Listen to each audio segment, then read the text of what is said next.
Ta parole est une lampe à mes pieds et une lumière sur mon sentier. Mesdames et messieurs, bonjour, bienvenue sur Tous ensemble à la suite de Jésus-Christ de Nazareth, votre programme vespéral. Tous ensemble à la suite de Jésus-Christ de Nazareth, c'est un concept du Père Landry Marie qui est là pour vous enseigner tous les dimanches lorsqu'il est 18h heure du Cameroun. Aujourd'hui, nous allons découvrir un nouveau thème, mais avant cela, je vous donne rendez-vous juste après cette transition.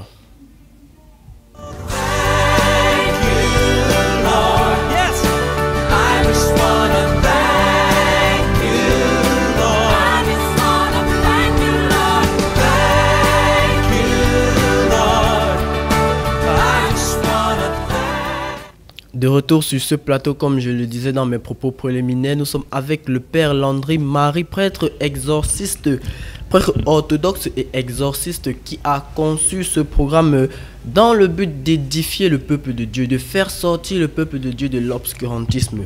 Bonjour mon Père et bienvenue sur ce plateau une fois de plus. Bonjour Pascal, bonjour à nos nombreux téléspectateurs, bonjour à tous ceux qui ont l'habitude de nous suivre dans ce programme. Nous pensons que ce nouveau jour sera l'occasion pour nous de continuer de transmettre cette parole de Jésus à tous ceux qui nous écoutent, de continuer de transmettre cette parole évangélique à toutes les âmes qui ont soif de Jésus-Christ de Nazareth, de transmettre l'Esprit Saint à tous ceux qui ont besoin de le recevoir et que par notre petite personne, par notre modeste personne, certainement Dieu, Jésus fera des miracles dans la vie de tous ceux et de celles qui nous écoutent. Donc, c'est moi qui vous remercie à nouveau pour cette invitation renouvelée une fois de plus sur ce plateau. Également sur ce plateau, nous sommes avec Claire Raïssa, que vous connaissez bien. Claire Raïssa qui est là pour la phase de questions-réponses tout au long de cette émission. Mon Père, nous allons à présent entrer dans le vif du sujet. Aujourd'hui, le thème qui retient notre attention est la situation de vie d'un apôtre. Qui est un apôtre? Quelle est sa situation de vie? Comment doit vivre un apôtre? Tout de suite, vous aurez les réponses du Père Landry Marie. Et pour comprendre ce thème, les références bibliques choisies à cet effet sont la deuxième lettre aux Corinthiens, chapitre 6, versets 3 à 13. Allons ensemble et écoutons cette lecture des textes bibliques et revenons juste après pour une interprétation du Père Landry Marie.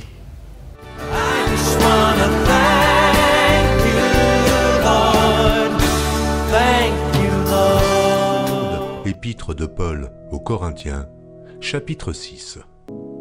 Nous ne donnons aucun sujet de scandale en quoi que ce soit, afin que le ministère ne soit pas un objet de blâme. Mais nous nous rendons à tous égards recommandables, comme serviteurs de Dieu, par beaucoup de patience, dans les tribulations, dans les calamités, dans les détresses, sous les coups, dans les prisons, dans les troubles, dans les travaux, dans les veilles, dans les jeûnes, par la pureté, par la connaissance, par la longanimité, par la bonté, par un esprit saint, par une charité sincère, par la parole de vérité, par la puissance de Dieu, par les armes offensives et défensives de la justice, au milieu de la gloire et de l'ignominie, au milieu de la mauvaise et de la bonne réputation, étant regardé comme imposteur, quoique véridique, comme inconnu, quoique bien connu, comme mourant, et voici nous vivons, comme châtiés, quoique non mis à mort, comme attristés, et nous sommes toujours joyeux, comme pauvres, et nous en enrichissons plusieurs, comme n'ayant rien, et nous possédons toutes choses. Notre bouche s'est ouverte pour vous, Corinthiens. Notre cœur s'est élargi. Vous n'êtes point à l'étroit au-dedans de nous, mais vos entrailles se sont rétrécies. Rendez-nous l'appareil. Je vous parle comme à mes enfants. Élargissez-vous aussi.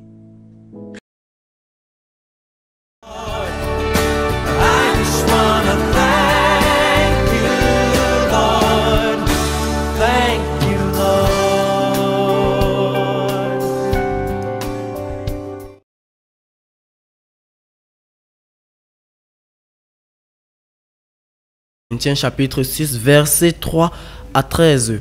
Mon père, lorsque nous écoutons cette lecture, quel est le message que l'apôtre Paul veut nous faire passer?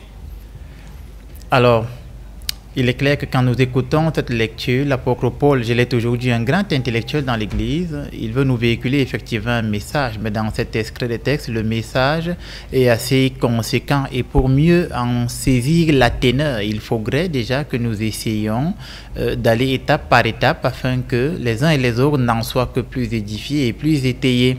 Donc dans un premier temps, l'apôtre Paul, vous l'avez dit, notre thème s'intitule la situation de vie d'un apôtre. Donc, on voit que dans cet extrait de texte, Paul s'adresse de façon spécifique aux apôtres. Et je l'ai déjà dit, je le redis encore, le mot apôtre, du grec apostolos, signifie envoyé. Et donc l'apôtre est celui qui est envoyé par Jésus et qui est envoyé premièrement, c'est ceux qui étaient autour de lui, les 12 apôtres. Mais les envoyés, ce sont aussi les disciples, donc ceux qui vont écouter les apôtres. Et de nos jours, les disciples, c'est le peuple de Dieu, ceux qui vont à l'église, ceux qui viennent à la messe, ceux qui viennent écouter la parole de Jésus. Eux aussi, à leur niveau, sont des apôtres dans leur maison, dans leur réalité de vie, dans leur milieu de travail, on va dire comme ça, et même dans leur vie sentimentale, etc., etc. Donc chacun d'entre nous, quelque part, est un apôtre. Et Paul, s'adressant de prime abord aux apôtres, les consacrés, dans un second temps, il s'adresse également aux disciples qui sont des apôtres à leur niveau. Et qu'est-ce que Paul essaie de nous faire comprendre? Donc de prime abord, Paul est en train de mettre en avant le fait que nous devons conserver le ministère indemne et sans tache. Ça, c'est le premier paragraphe du texte. Il dit que nous évitons dans le ministère de le souiller, de l'entacher. Et nous évitons que ce ministère, une fois souillé et entaché, ne puisse avoir des conséquences sur cette parole de vie, cette parole de vérité, cette parole de Jésus que nous transmettons au peuple. Et donc, un bon apôtre, un bon serviteur de Yahvé Dieu est celui qui va veiller à ne pas entacher son ministère. Première chose, ça s'adresse aux apôtres consacrés. Et cela éveille notre curiosité. Pourquoi? Parce qu'en observant la société ponctuelle et actuelle aujourd'hui, vous vous rendrez compte que de plus en plus, ceux qui se réclament d'être de l'ère apostolique ou alors d'être des successeurs des apôtres, je préfère redire ainsi, de plus en plus, ils entachent de par eux-mêmes leur ministère. Ou alors, ils laissent que leur ministère soit entaché. Et une fois qu'ils entachent eux-mêmes leur ministère et laissent que leur ministère soit entaché, la conséquence, c'est que ça déteint sur leur crédibilité et ça va poser un problème. Et Paul a vécu ça 2024 ans avant nous, on va dire comme ça. Paul a vécu ça et il en rend témoignage en donnant des instructions. Donc Paul attire l'attention sur le fait que nous ne devons pas entacher le ministère de peur que ça nous porte ou ça ne jette le discrédit sur nous. Pourquoi? Parce que tu ne peux pas toi-même être un voleur et demander aux gens de ne pas voler. Ce serait, on va dire, antipathique et en contradiction. Et ça va déteindre sur, on va dire, l'authenticité du message au point où le peuple ne verra plus dans le message la parole de Jésus. Et ça aura été de la responsabilité de l'apôtre. Il faut le dire, hein? C'est ce sur quoi Paul attire l'attention dans un premier temps. Parce que je ne peux pas être quelqu'un qui vit exclusivement dans le mensonge. Je ne peux pas être quelqu'un qui vit exclusivement dans la débauche, dans la souillure, dans tout ce que vous pouvez imaginer, l'impudicité, etc. Et moi, j'appelle le peuple à ne pas vivre dans le mensonge, dans l'impudicité, alors que moi-même, l'impudicité est mon apanage. Ça fait donc que je me mets en contradiction entre ce qui sort de ma bouche et les actes que je pose. Et si je suis en contradiction avec ce que je dis, ça veut dire que moi-même, je ne crois pas en ce que je dis.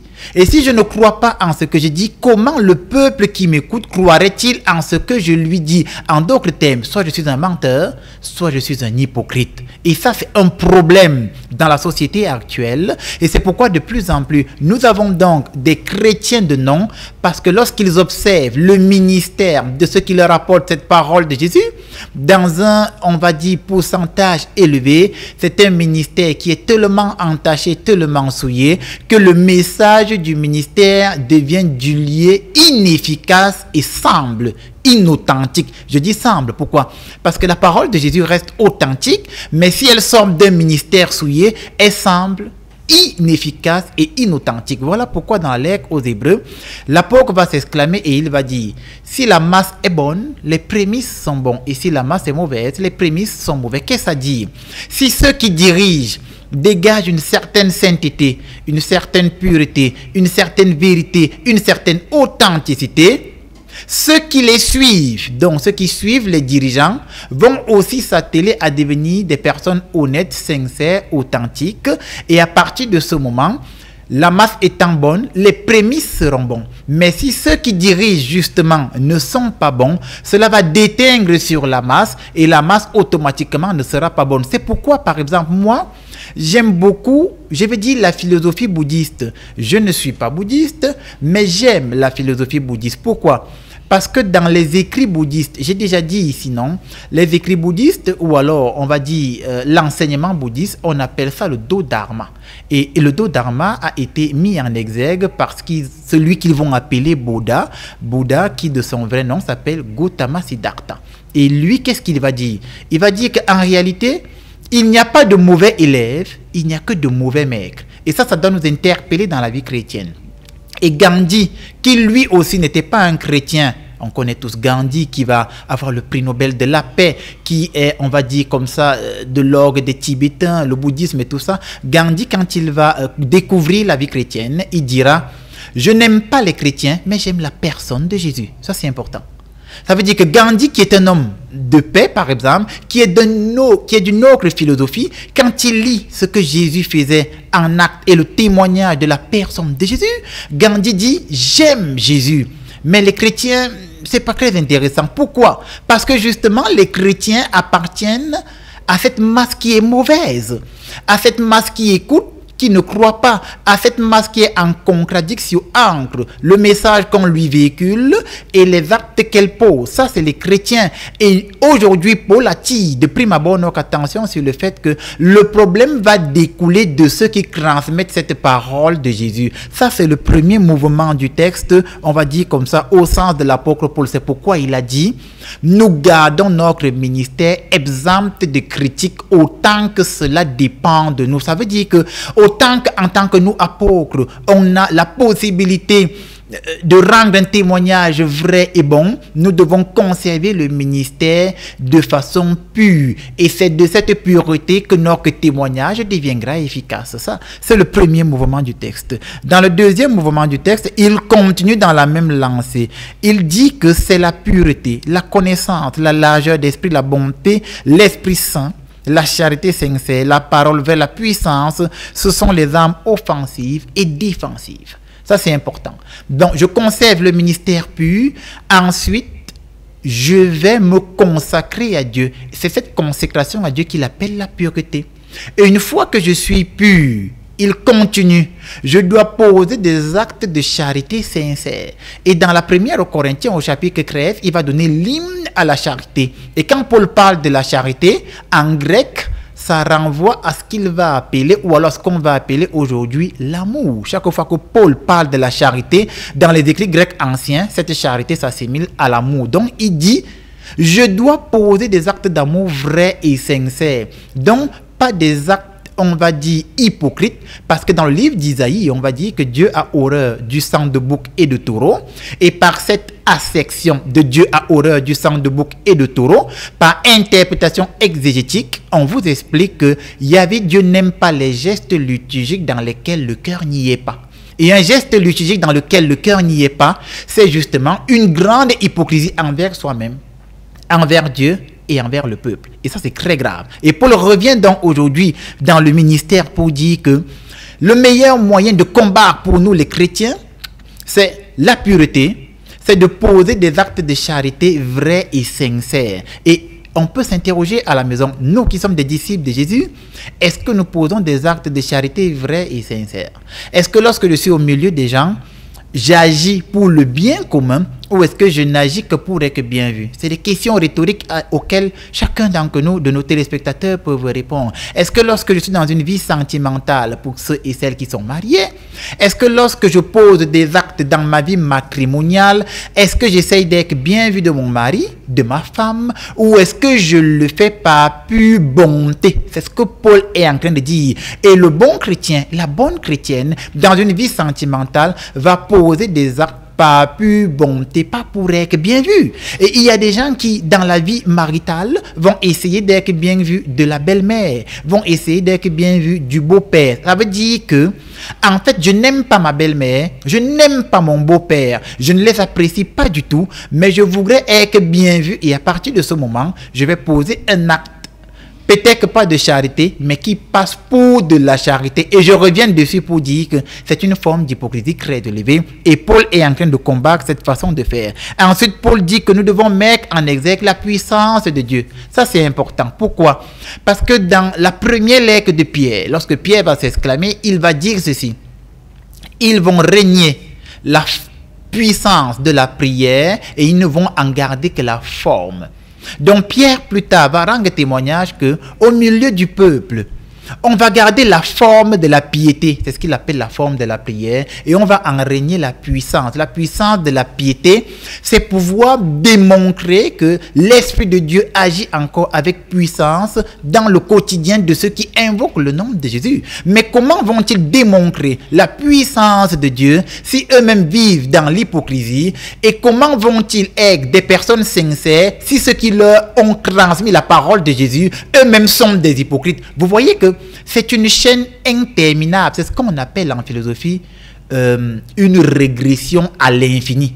Ça veut dire que ceux qui leur transmettent la parole de Jésus ne sont pas vrais, ne sont pas sincères, souillent le ministère. Ceux qui reçoivent la parole de Jésus, eux-mêmes ne sont pas vrais, ne sont pas sincères. Et eux-mêmes qui ont reçu vont transmettre une parole de Jésus tout en n'étant pas vrais, en n'étant pas sincères. Et donc le peuple va donc faire l'expérience de l'inefficacité de la puissance de l'Esprit Saint. Et à partir du moment où le peuple n'expérimente plus la puissance de l'Esprit Saint, le peuple conclut que l'Esprit Saint est dilué, l'Esprit Saint n'est pas réel, on va pointer les uns et les autres du doigt alors que c'est de notre responsabilité, nous, en tant que serviteurs, et le peuple qui nous écoute, Monsieur Pascal. Voilà le premier grand mouvement du texte sur lequel l'apôtre Paul attire notre attention. Mon père, si l'apôtre Paul attire notre attention sur ces éléments que vous avez cités, la pureté, les actes vrais et sincères.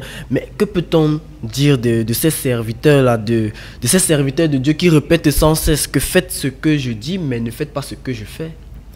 Alors, je comprends très bien votre question et je pense non que dans cet extrait de texte, c'est ce que Paul est en train de décrier. Je pense, dans un certain sens, même s'il ne le dit pas de manière explicite, on voit quand même, on va dire ça, cette correction de manière implicite. Donc, tous ces serviteurs de Dieu qui se lèvent et ont ce slogan dans lequel ils disent « Faites ce que je vous demande de faire, mais ne faites pas ce que je fais », c'est un très mauvais témoignage. Déjà, dans Matthieu 23, 9, si j'ai bonne mémoire, dans Matthieu 23, 9, Jésus va dire, ils sont assis sur la chair de Moïse, faites ce qu'ils vous demandent, mais ne faites pas ce qu'ils font. Donc Jésus déjà, à son époque, a réalisé que il y a ceux qui sont assis sur la chair de Moïse, dont les grands prêtres, et qui vont demander au peuple de faire des choses, et eux-mêmes ne vont pas les faire. Et lorsque Jésus dit ça, il n'est pas en train de dire au peuple que c'est l'exemple à suivre, mais il est en train de faire réaliser au peuple que si finalement je me retrouve en face de quelqu'un qui transmet la parole de Dieu que lui-même ne met pas en application, je dois avec mon discernement me recentrer uniquement sur cette parole de Dieu, parce que c'est en ne faisant que cette parole de Dieu que je vais accomplir la volonté du Père. Et la volonté du Père, c'est Jean 4, 34. Lorsque Jésus s'exprime, il va dire: ma nourriture est de faire la volonté de celui qui m'a envoyé et de mener en bon port la mission qu'il m'a confiée. C'est la volonté du Père. Donc dans Matthieu 23, 9, ils sont assis sur la chair de Moïse. Faites ce qu'ils vous demandent, mais ne faites pas ce qu'ils font. Ça en appelle au discernement par méthode interprétative biblique. Donc par discernement, je dois faire un distinguo entre la vérité qui m'est transmise et, on va dire comme ça, la faiblesse humaine de celui qui me transmet cette vérité. Mais il n'en demeure pas moins que que ce slogan est un mauvais enseignement. Pourquoi? Parce que comme je le disais d'entame dans mon explication biblique et dans mon interprétation, ça devient difficile d'amener des gens à vous écouter, à vous croire, si vous-même vous posez des actes qui sont en contradiction avec ce que vous annoncez. On va prendre un exemple un peu plus simple. Imaginons dans une famille, vous êtes un père, vous avez des enfants. Ça devient difficile pour vous de transmettre à vos enfants une valeur de sobriété, c'est-à-dire être un homme qui ne boit pas, si chaque soir, en tant que père, vous rentrez et vous êtes sous. Ça devient difficile pour vous de convaincre votre enfant que la boisson n'est pas bien. Vous comprenez? Et qu'est-ce que ça va poser? Ça va poser le problème selon lequel, quand l'enfant va atteindre un certain âge, 16, 17, 18 ans, il ne verra pas d'inconvénient à boire plus que papa rentre sous tout le temps. Il n'y verra pas d'inconvénient. Même si son père aura attiré son attention sur le fait que ne fais pas comme moi, lui n'y verra pas d'inconvénient parce que papa aura prêché par un exemple. Et c'est ce que dans l'église nous appelons le mauvais exemple. Et c'est ce que Paul est en train de nous dire ici. Donc c'est un mauvais slogan, que ce soit pour les serviteurs de Dieu, que ce soit pour les fidèles chrétiens, donc les disciples que vous êtes qui nous écoutez à la maison. Il n'est pas question pour vous de faire un contre-témoignage. Nous continuons dans notre explication du texte. Et à la suite du texte, l'apôtre Paul va dire que on nous honore, mais nous sommes insultés. Qu'est-ce qu'il voudrait dire par là? Paul voudrait rappeler à ceux qui l'écoutent que, dans un certain sens, quand vous êtes un serviteur de Dieu, quand vous êtes un disciple de Jésus, quand vous êtes un apôtre de Jésus, il y a toujours quelque part un style de respect qu'on va vous donner. Mais ce respect qu'on va vous donner ne va pas annuler ceux qui vous combattent. Ça, c'est important. Et ceux qui vous combattent, c'est ceux qui rejettent cette parole de Dieu. C'est ceux qui ne veulent pas la parole de Jésus dans leur vie. Ils vous combattent, donc ils vont vous insulter. Et c'est normal qu'en tant que chrétien, en tant que disciple, vous qui êtes à la maison, c'est normal que l'on vous insulte. Pourquoi voulez-vous que le monde vous accepte s'ils n'ont pas accepté Jésus-Christ de Nazareth? Pourquoi voulez-vous que votre famille vous accepte si déjà dans la propre, on va dire concret de Jésus, il n'était pas accepté? Et les uns et les autres vont dire, n'est-ce pas lui, le fils du charpentier? N'est-ce pas lui qui habitait avec Marie? Nous l'avons vu grandir. Comment peut-il être le Messie? Et l'autre, dans le début des évangiles de Jean, va se dire, de Nazareth peut-il sortir quelque chose de bien? Donc Jésus a connu les insultes.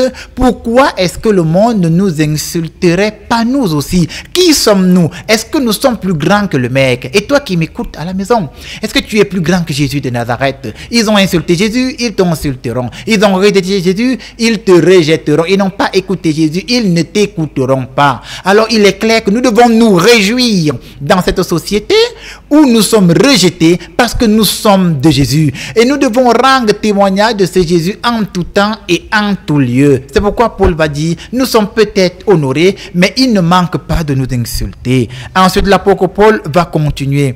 Et dans son argumentaire, il va rappeler que ce qui nous donne la force de subsister, c'est la persévérance. Voilà pourquoi les évangiles vont dire que c'est celui qui va persévérer jusqu'à la fin, c'est lui qui sera sauvé. C'est la persévérance. Et je dois donc persévérer dans quoi? Dans la prière et dans l'annonce de l'évangile. 1 Timothée 5,16. En toutes circonstances, priez, verset 17 de la même lettre aux Thessaloniciens, on va dire ça comme ça. En toutes circonstances, rendre des grâces. Donc, je dois prier sans cesse et je dois rendre grâce sans cesse. Je dois persévérer dans les actes de charité, même lorsque je suis incompris. Je dois persévérer à annoncer l'évangile, même lorsque je suis insulté et rejeté. Je ne dois pas m'arrêter parce que notre récompense ne nous viendra pas des êtres humains. Notre récompense nous viendra de Dieu, de Jésus, de la Sainte Trinité. Et lorsque Paul achève donc, il attire l'attention des Corinthiens sur le fait que si eux, ils ont souffert, ils ont persévéré, les Corinthiens doivent garder le ministère intact et faire preuve de largesse d'esprit. C'est ce qu'il va leur dire à la fin.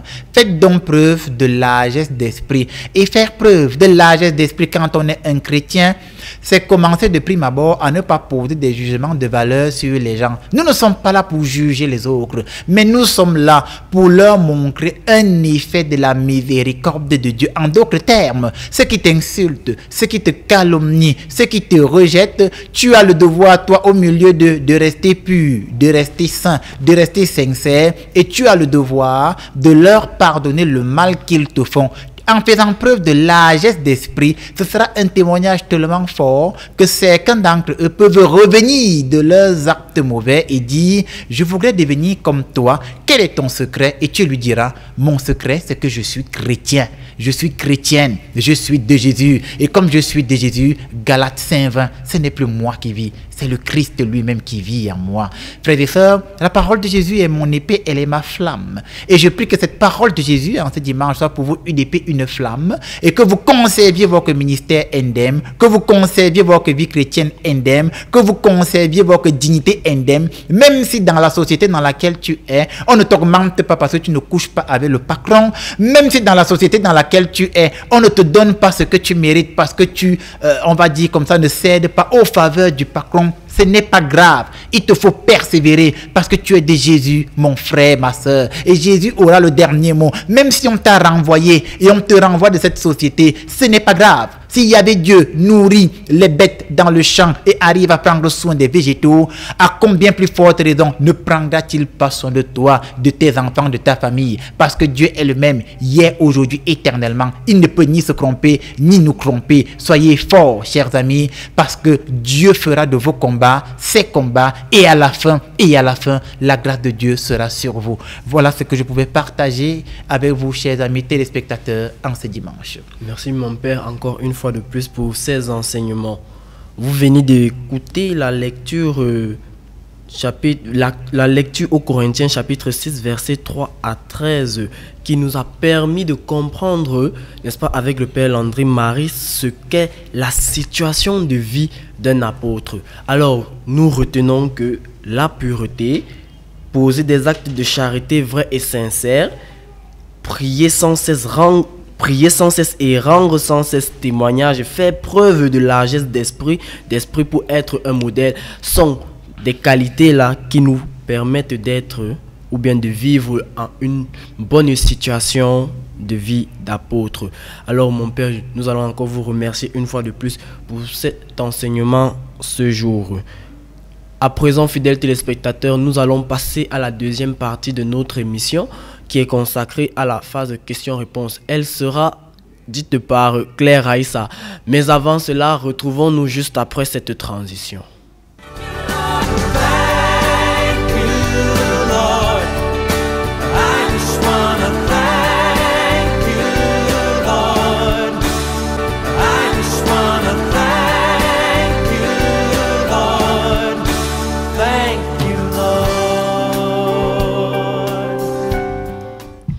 Voilà, nous avons écouté les enseignements du Père Landry Marie et à présent, le Père Landry Marie va répondre à vos différentes questions. Mais avant cela, je rappelle que pour ceux qui aimeraient contacter le Père Landry Marie, c'est via le numéro qui s'affiche au bas de votre écran. C'est sa ligne directe. Vous pouvez également le suivre sur sa page Facebook, sa chaîne YouTube.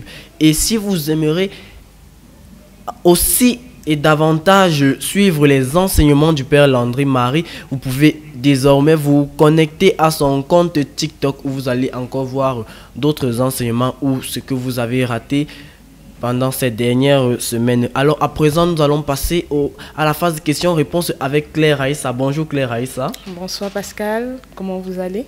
Je vais très bien par la grâce de Dieu. Vous êtes tous ensemble à la suite de Jésus-Christ de Nazareth avec nous ce matin, Claire Aïssa. Exactement, c'est toujours un plaisir de partager ce plateau avec vous. Et aujourd'hui, je vais pouvoir poser également encore des questions au Père Landry Marie par rapport au thème qui a été évoqué, la situation de vie d'un apôtre. Claire Aïssa est notre communicante, celle-là qui part sur le terrain pour prendre les avis des téléspectateurs, pour prendre l'avis du public aussi. Elle ramène souvent aussi des histoires vraiment très très enrichissante. Alors Claire Aïssa, je vais vous laisser l'occasion et l'opportunité de poser les questions des téléspectateurs au Père Landry Marie. D'accord, merci encore une fois de plus Pascal. Et en parlant d'histoires très intéressantes, nous n'avons pas manqué de suivre le Père Landry dans ses différentes... dans son ministère, autant pour moi. Et il y a quelque chose qui nous a impressionnés. Vous savez, en dehors de cette émission, le Père également intervient dans d'autres plateaux. Et nous avons été vraiment honorés de nous rendre compte que dans une de ces émissions, Au cœur du mystère, les anciens qui sont sur ce plateau ont pu féliciter et encourager l'intelligence et la sagesse du Père Landry Marie. Et ça nous a vraiment fait plaisir et j'ai voulu partager ce moment avec les téléspectateurs de la chaîne Candice Télévision à l'émission Tous Ensemble à la suite de Jésus-Christ. Donc une fois de plus, déjà bonsoir mon Père, j'espère que vous allez bien. Bonsoir Claire Aïssa, je me porte bien et j'espère qu'avec la grâce de Dieu, la santé nous sera encore accordée afin que nous continuions à annoncer le message de Jésus, la parole du Christ à ceux et celles qui en ont besoin, autant que Dieu nous donnera la force de le faire. D'accord. J'espère également que la première partie de cette émission s'est bien déroulée, que le peuple a été encore une fois de plus bien édifié et ont pu comprendre la vie réelle d'un apôtre à la suite de Jésus-Christ de Nazareth. Oui, c'est notre espérance. Non? Nous espérons qu'effectivement les téléspectateurs aient été édifiés et nous ne manquons pas de les encourager à persévérer. Donc oui, la première partie de cette émission s'est bien passée selon la volonté de Dieu, selon la grâce de l'Esprit Saint. Alors on dirait vraiment que c'est un thème qui était attendu par les téléspectateurs parce qu'en fait notre antenne n'arrête pas de sonner. Donc on va prendre la première question. Mon père, un prêtre exorciste, est-il un sorcier? Alors, est-ce qu'un exorciste est un sorcier? Je ne le pense pas et je dirais non. Parce que le sorcier, par une certaine définition, c'est quand même celui qui va user de certains pouvoirs magico-spirites et ne va pas forcément en user dans le bon sens. D'ailleurs, c'est pour ça qu'il a l'appellation de sorcier, parce que c'est une appellation péjorative. Et tout ce qui est péjoratif rappelle quelque chose de négatif. Donc, un exorciste, je parle d'un bon exorciste qui agit au nom de Jésus-Christ de Nazareth comme un apôtre, n'est pas un sorcier, mais c'est quelqu'un dans qui l'Esprit Saint descend, dans qui l'Esprit Saint agit, et c'est l'Esprit Saint qui lui donne la force de chasser le mal, fût-il sous forme de possession, d'envoûtement, d'ensorcellement, de blocage, de sécheresse, etc., ou de maladies naturelles ou mystiques. C'est ça un exorciste, un homme qui agit en Dieu, pour Dieu et avec Dieu. Mais peut-on quand même dire que les exorcistes, autant pour moi, ils collaborent avec des sorciers? Alors le bon exorciste ne collabore pas avec le sorcier. Maintenant, si c'est quelqu'un qui a fait des alliances magico-spirites, si c'est quelqu'un qui, pour agir tel qu'il le dit de faire, a dû aller prendre des pouvoirs quelque part, à partir de ce moment, il va collaborer avec les sorciers. On trouve ça dans le livre des Actes des Apôtres avec le magicien Simon, qui justement semblait être comme l'équivalent d'un apôtre exorciste, alors que c'était un magicien qui lui-même tirait son pouvoir des rituels magiques. Ce style d'exorcistes-là, qui sont des magiciens, eux, ils collaborent avec des sorciers parce qu'ils n'ont pas le choix. Parce que dans le monde invisible, on va dire les sorciers, les maîtres occultes, tous se connaissent et ils collaborent. Il n'y a pas contradiction dans le monde des ténèbres. Il y a juste de la collaboration, quelle que soit la zone du monde de laquelle ils viennent, tous collaborent. C'est chez nous, dans la vie chrétienne, que nous sommes, on va dire, en contradiction. Nous nous combattons pour des idéologies de l'Église, la théologie. Nous nous combattons, nous nous rejetons les autres parce que tel n'est pas catholique, tel n'est pas orthodoxe, tel, ça c'est pour nous. Dans le monde invisible, eux, ils collaborent, surtout lorsque ils ont l'intention de frapper fort et de faire du mal à quelqu'un, ils collaborent et ensemble, ils ne sont que plus forts. Donc, le bon exorciste ne collabore pas avec des sorciers, sauf si celui-là, pour avoir la force d'exorciser et aller puiser son pouvoir ailleurs que dans Jésus-Christ de Nazareth. D'accord, déjà merci pour ces réponses. On a donc une question qui nous vient de Laure Dessos et elle dit ceci, mon père. Alors, est-ce que vivre maritalement avec un prêtre permet de le décharger spirituellement? Alors on va faire un distinguo parce que les téléspectateurs doivent être édifiés pour que Laure puisse bien avoir une réponse. Le prêtre catholique romain ne se marie pas. Parce que les choses soient claires dans la théologie catholique romaine. Et le prêtre catholique romain, il va faire ce qu'on appelle les conseils évangéliques. C'est trois vœux. Le vœu de pauvreté, de chasteté et d'obéissance. Les moines même vont faire un quatrième vœu qui est le vœu de stabilité. Les pères jésuites, par exemple, vont faire un autre vœu qui est celui d'une obéissance assez forte envers le pape, une sorte d'allégeance. Voilà. Donc, c'est les conseils évangéliques, non? Et le prêtre catholique romain, lui, il ne doit pas se marier parce qu'il a pris un engagement volontaire devant Dieu et devant les hommes de se consacrer totalement à Dieu et que cette consécration soit le don entier de ce qu'il est au service de Dieu.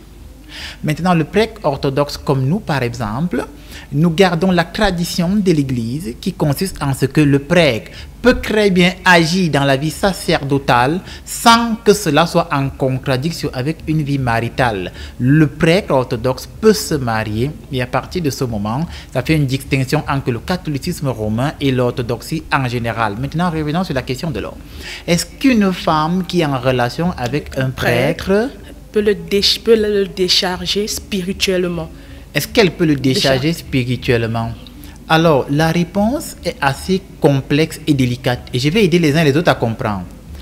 Si c'est une femme qui ne prie pas, donc une non-croyante, qui n'est pas une femme de prière, ça va appliquer un principe chimique, mais qu'on peut retrouver en métaphysique.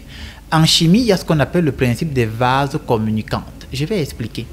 Et ce principe de vase communicant stipule que si je prends un vase plein d'eau, je mets un tuyau dans ce vase plein d'eau et je le connecte à un vase vide, le vase vide va aspirer l'eau qui est dans le vase plein jusqu'à ce que les deux soient au même niveau. Et quand ils seront au même niveau, l'eau va stagner afin que la même équivalence d'eau qui est dans le vase A va se retrouver dans le vase B, mais ça va décharger ou ça va diminuer l'eau du vase A jusqu'à remplir à moitié le vase B. C'est le principe des vases communicants. Et ce principe se retrouve dans la métaphysique, dans la spiritualité. Si le prêtre est un homme qui est très élevé spirituellement et qui a une certaine force spirituelle, ce que vous appelez une charge, si sa femme ne prie pas donc, elle est vide.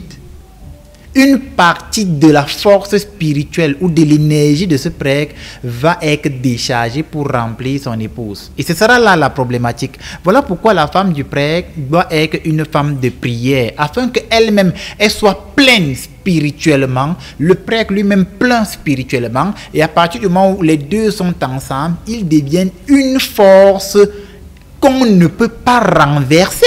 Ça, c'est important.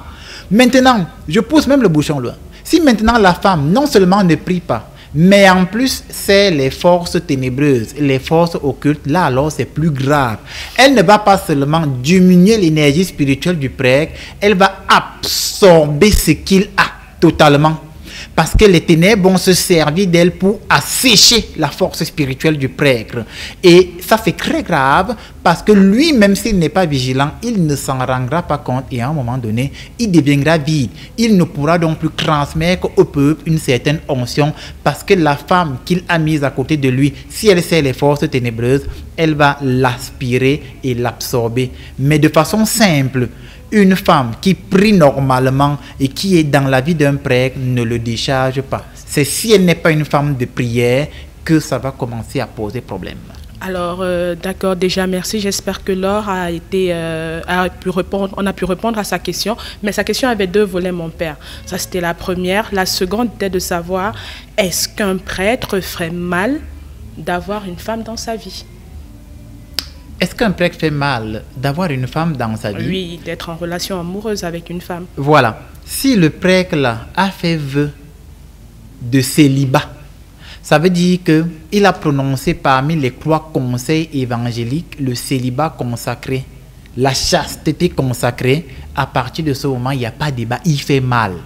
Ça veut dire qu'un prêtre catholique romain, pour ceux qui m'écoutent à la maison, Un prêtre catholique romain, par exemple, je n'ai rien contre les frères romains, mais je transmets la doctrine de l'Église en général, hein, parce que l'Église en général, fût-elle catholique, orthodoxe, c'est de l'universalité, elle a une doctrine commune. Un prêtre qui a fait vœu de chasteté, donc de célibat consacré devant Dieu et devant les hommes, et qui se lève, s'en va doter une femme et épouse une femme, il fait mal. Il n'y a pas de débat. Parce que il est en contradiction avec ses engagements devant les hommes et devant Dieu. Il n'est pas seulement un hypocrite, il fait un parjure. Et la Bible dit, il vaudrait mieux se taire devant l'Éternel que de lui faire des promesses que vous n'accomplirez pas. Donc il aurait mieux valu pour ce prêtre de ne pas faire la promesse de célibat consacré devant Dieu. Il aurait mieux valu qu'il se taise et que le jour de son ordination, il aurait mieux valu qu'il dise à son évêque, comme tu me vois là, mon Seigneur, moi que tu vois là, je ne peux pas vivre la chasteté. Donc je vais faire vœu de pauvreté, je vais faire vœu d'obéissance, mais je ne vais pas faire vœu de chasteté. Mais est-ce que c'est possible, mon père, qu'un prêtre catholique puisse sauter cette étape-là? Puisque moi, je pense que c'est ça qui fait leur particularité. Et aussi, en rajoutant cette petite question, est-ce que, en dehors de faire mal pour le prêtre catholique, pour ces femmes-là qui vont même jusqu'à faire des enfants, est-ce que ça a une répercussion pour les femmes et pour les enfants en question? Alors, dans un premier temps, il est clair que selon la doctrine de l'Église universelle, mais beaucoup plus dans le catholicisme romain, il est clair que s'il dit à son évêque que lui ne peut pas faire vœu de chasteté, donc il n'aura pas de continence, l'évêque va tout simplement le réorienter. Ça veut dire qu'on va annuler l'ordination sacerdotale, on va lui dire, il n'y a pas de souci, va à l'université, devient professeur d'université et des femmes et des enfants. D'accord. Et ça, c'est très bien. Pourquoi? Parce qu'il aura été honnête envers lui et envers les autres. Et ça, c'est très bien. Et moi, je n'y vois pas de problème. Moi, personnellement. Ou alors, il entre dans l'orthodoxie, par exemple. Voilà. Il devient prêtre orthodoxe. D'accord. Voilà. Maintenant, pour ceux dont de ces prêtres qui ont fini de prendre ces engagements, et puis des femmes viennent à eux, ils font des enfants avec ces femmes. Je ne dis pas qu'il y aura malédiction, ce n'est pas ce que je dis. Mais l'Éternel, Yahvé Dieu, tiendra toujours compte qu'il y a une promesse solennelle que tu m'as faite devant mon autel sacré et tu ne l'as pas respectée. Yahvé Dieu en tiendra toujours compte. Pourquoi? Parce que Dieu, il ne force pas. Dieu, il se propose. Et c'est toi-même qui as dit que tu veux servir Dieu dans le célibat consacré et tu le lui as promis. Pas seulement d'une promesse simple, mais d'un engagement solennel. Voulez-vous devenir prêtre? Oui, je le veux. Et donc, quand une femme s'en va donc faire des enfants avec un prêtre de la sorte, il est clair que les enfants sont innocents. Mais Yahvé Dieu tiendra compte que le chef de cette famille m'a menti volontairement. Maintenant, qu'est-ce que Yahvé Dieu va faire? On n'en sait rien.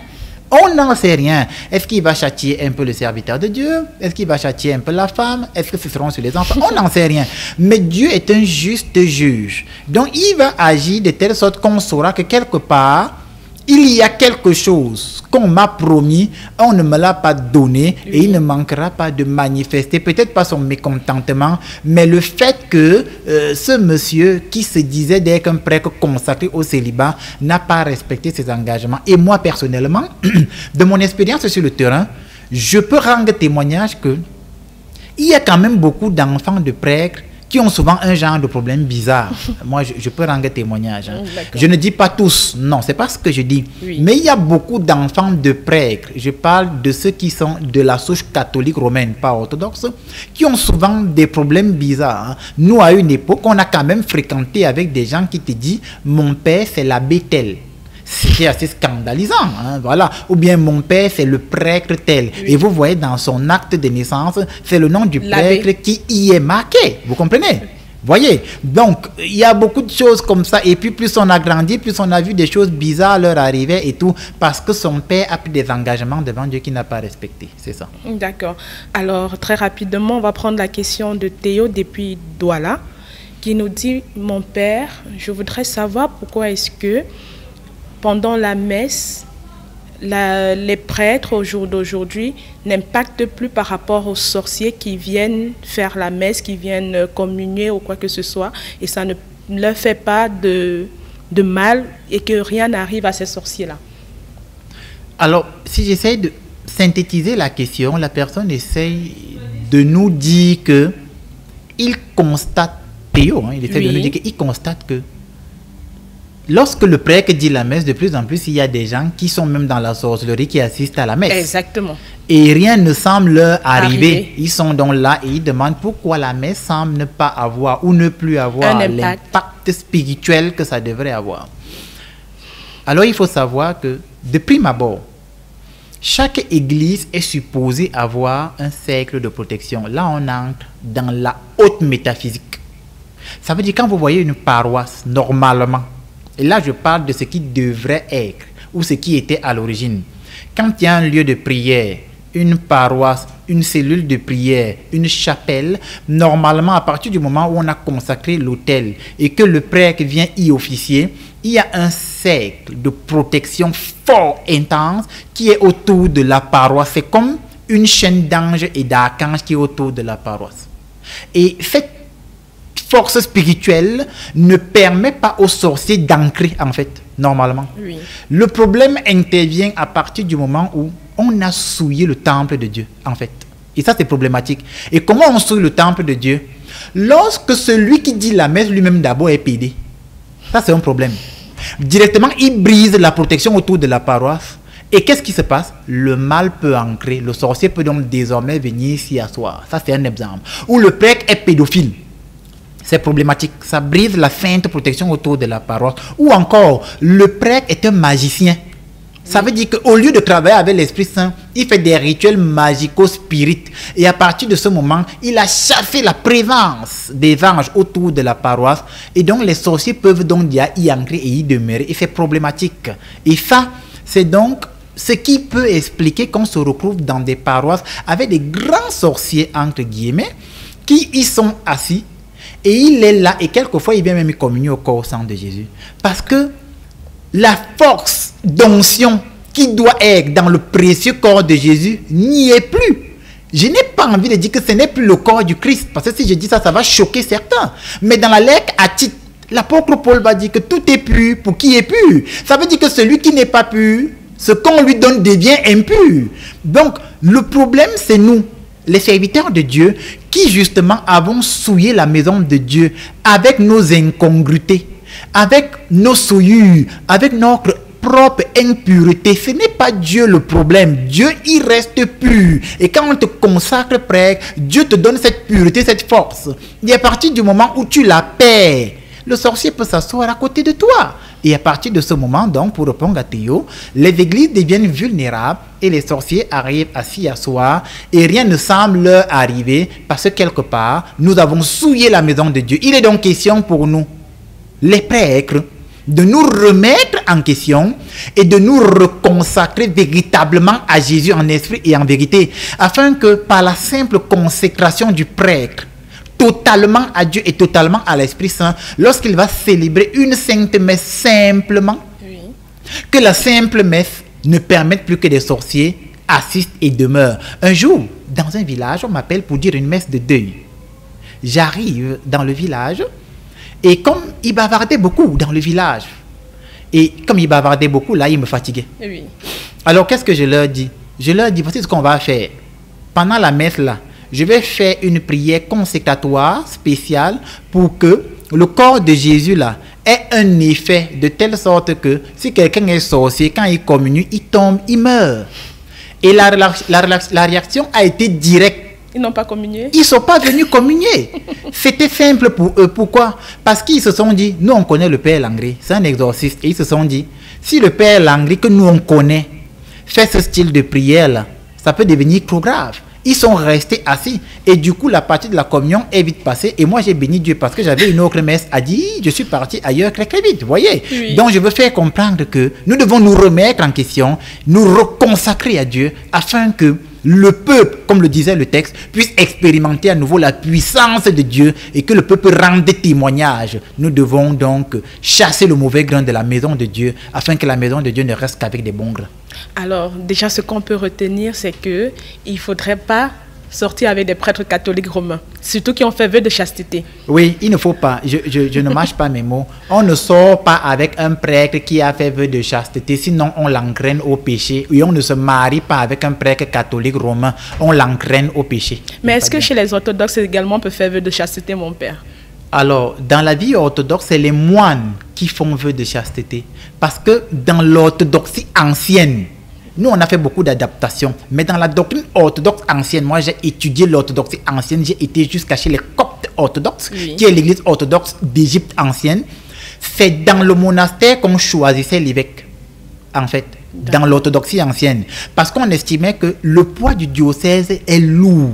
Et il faut quelqu'un qui a une spiritualité d'un niveau très élevé pour porter un diocèse. Donc dans l'orthodoxie, c'est dans le monastère qu'on choisit celui qui sera évêque, parce qu'il passe toute sa vie à prier. Dans le silence, la prière, il s'est consacré à Dieu et le diocèse va peser sur ses épaules. Donc chez nous, c'est les moines qui font vœu de chasteté et les moniales. Les moniales, c'est les femmes qui vont aller vivre dans un monastère. C'est elles qui font vœu de chasteté. Il n'y a pas de sœurs religieuses mariées. Je répète, parce que j'ai vu ça beaucoup au Cameroun. Surtout ceux qui se revendiquent de l'orthodoxie. On dit qu'elle est sœur religieuse, elle est mariée. On dit la sœur telle et elle a le voile des sœurs et elle dit qu'elle est orthodoxe. C'est une mauvaise orthodoxie. Il n'y a pas de sœurs religieuses mariées.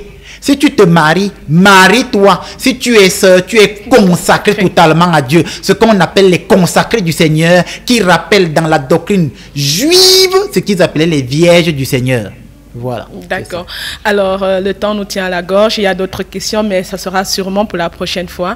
Merci encore à vous, Père Landry-Marie, d'avoir apporté des éléments d'éclaircie, surtout à nous les femmes.